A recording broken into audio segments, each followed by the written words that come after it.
అని చెప్పిన వాళ్ళు ఎంతోమంది ఉన్నారు. నాన్న మాకు సవారిగూడెం సంఘానికి నడిపించినప్పుడు అర్ధరాత్రి వేళ ఒక్కొక్కసారి అంటే 24 క్రిస్మస్ కానీ అలాంటి సమయంలో 24th నైట్ అసలు మేము నిద్రపోయేవాళ్ళం కాదు. ఎంత పండుగ వాతావరణం ఉండేదంటే పరలోక రాజ్యాన్ని భూమి మీద అనుభవిస్తున్నామా అన్నంత సంతోషం, ఆనందం. నిజంగా ఆ రోజుల్లో చేసినటువంటి సేవ, ఆ యథార్థ జీవితం, ఆ త్యాగము, ఆ సమర్పణ, ఆ మాదిరి నవేడేస్ నాకు ఎక్కడ కనిపించటం లేదండి. మా కుటుంబంలో ఎస్పెషల్లీ మా అమ్మగారి తరపున కానీ నాన్నగారి తరపున కానీ అటు 7 తరాలు ఇటు 7 తరాలు చూసుకున్నా ఒక్కళ్ళు కూడా సేవకులు లేరండి. దేవుడు ఆయన గొప్ప ప్రణాళిక చొప్పున నాన్నగారిని మాత్రమే సేవకునిగా చేశారు. ఎంతోమందికి ఆస్తులు అంతస్తులు ఉండవచ్చు, కానీ మా కుటుంబాల గురించి నేను చెప్తున్నాను. మాకు ఉన్నటువంటి ధన్యత, మా కుటుంబంకి ఉన్నటువంటి ప్రత్యేకత మరి ఏ కుటుంబానికి లేదండి. అమ్మగారు, నా సంతానం అందరూ కూడా చక్కగా ఆశీర్వదింపబడినవారు.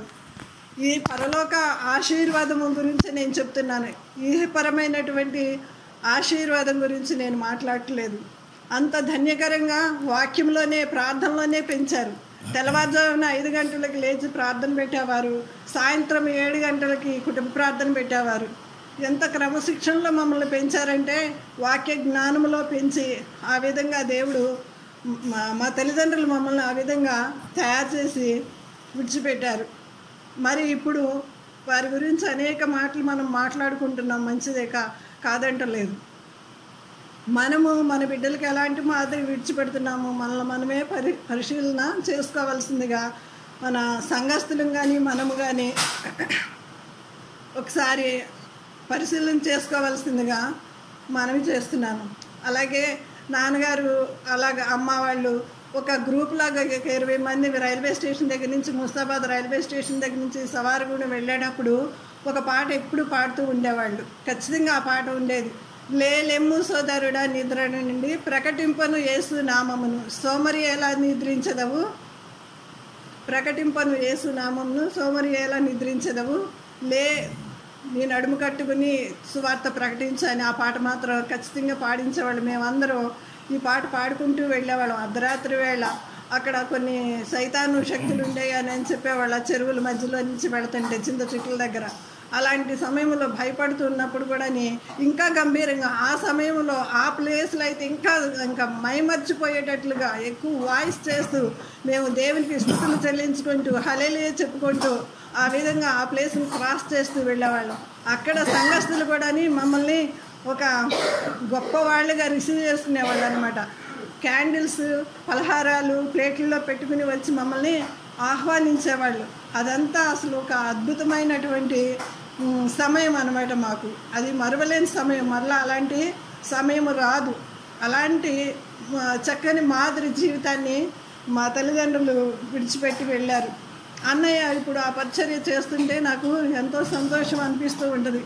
నిజంగా తల్లిదండ్రులు ఉన్నప్పుడు ఆయన ఈ విధంగా పరిచర్య చేయలేకపోయారు. దేవుడు తగిన సమయంలో పేతురు పత్రిక 5 మొదటి పేతురు పత్రిక 5వ అధ్యాయంలో ఉంటుంది కదా, అది ప్రభువు సంఘానికి అమ్మా నాన్నకి ఇచ్చినటువంటి వాగ్దానం. మహిమ కిరీటం, మందకు మాదిరిగా నడువు నువ్వు, నేను నీకు మహిమ కిరీటం ఇస్తానని. దేవుడు తగిన సమయంలో మిమ్మల్ని హెచ్చించినట్లు ఆయన బలిష్టమైన రెక్కల చట్టిన దీన మనసుకులై ఉండండి. దేవుడు అహంకారులను ఎదురైన వీళ్ళకు కృప చూపుతాడని చెప్పినట్లుగా మరి దేవుడు తగిన సమయంలో అన్నయ్యను పట్టుకోవడం, మరి అన్నయ్య ద్వారా ఇప్పుడు పరిచర్య జరగటం జరుగుతుంది. మరి మాణిక్యాలు కూడా ఎంతో సపోర్ట్ చేస్తుంది. దేవుని నామానికి వందనాలు. మరి అమ్మ నాన్న చనిపోయిన తర్వాత మాకు ఇప్పుడు అన్నయ్య ఏ కొంచెం జ్వరం వచ్చినా ఏ కొంచెం ఇబ్బంది వచ్చినా అన్నయ్య మాట్లాడితే మాకు ఎంతో గొప్ప ధైర్యంగా ఉంటుంది. దేవుడు ఆయనకి ఇచ్చినటువంటి ఒక టాలెంట్ని దేవుని వాక్యం ద్వారా నేను మీకు చూపిస్తాను. యెషయా గ్రంథం 50వ అధ్యాయం 4వ వచనంలో అలసిన వారిని మాటల చేత ఓడించి జ్ఞానం దేవుడు ఆయనకి ఇచ్చారనమాట. నేను ఎప్పుడు అన్నయ్య కోసం మేము ఎప్పుడు ప్రత్యేకంగా ప్రార్థన చేస్తూనే ఉంటాము. అమ్మ ఉన్నప్పటి నుంచి కూడా మేము ఆయన గురించి, ఆయనకి ఇబ్బంది వచ్చినా సరే మేమందరం కలిసి ప్రార్థన చేస్తుంటాము. నాన్నగారు ఏడవటం నేను ఎప్పుడు జీవితంలో చూడలేదు, కానీ ఒక్కసారి మాత్రం ఏడ్చారు. అది ఎప్పుడంటే, అన్నయ్య విశాఖపట్నంలో చదువుకునేటప్పుడు ఆయనకి యాక్సిడెంట్ అయిందని ఒక వర్తమానం వచ్చింది మాకు.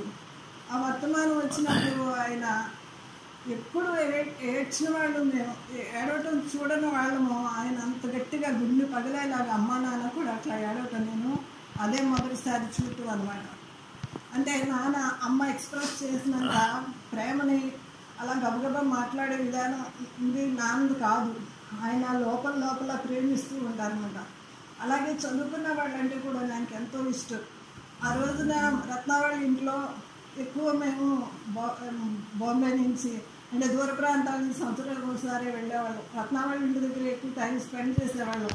మా అందరికీ అనుకూలమైనటువంటి ప్రాంతం రత్నావళి ఇల్లు. ఎంతో ప్రేమను, ఆప్యాయతను, అనురాగాన్ని, దేవుని వాక్యాన్ని పంచేటువంటి కుటుంబం అన్నమాట ఆ కుటుంబం. అయితే రత్నావళి ఇంట్లో వాక్యం చెప్తూ నాన్న లాస్ట్లో ఆ వాక్యం చెప్పారని చెప్పాను కదా, ఇనుప వస్తువు మొద్దుగా ఉంటే షార్ప్ చేయాలని. అప్పుడు నా గురించి, బంటి గురించి ఎక్కువ చెప్పారు. నా కూతురు ఇలాగా దేవుని సేవలో పార్టిసిపేట్ చేసిన మిగతా వాళ్ళు కూడా మీరు పార్టిసిపేట్ చేయాలి అని. ఆ సమయానికి ఇంకా మిగతా వాళ్ళు ప్రిపేర్ అవ్వలేదన్నమాట. ఆ మాటలు ఆయన మాట్లాడినటువంటి ఆ ఎంకరేజింగ్ మాటలు నన్ను ఇంకా బలపరిచినాయి, ఇంకా దేవుళ్ళు ఎదగడానికి ఎంతో సహాయం చేసింది. కాబట్టి అలాంటి మాదిరి మనం కూడా జీవిద్దాము. నా హస్బెండ్ కూడా బాగాలేదు ఈరోజు, అయినా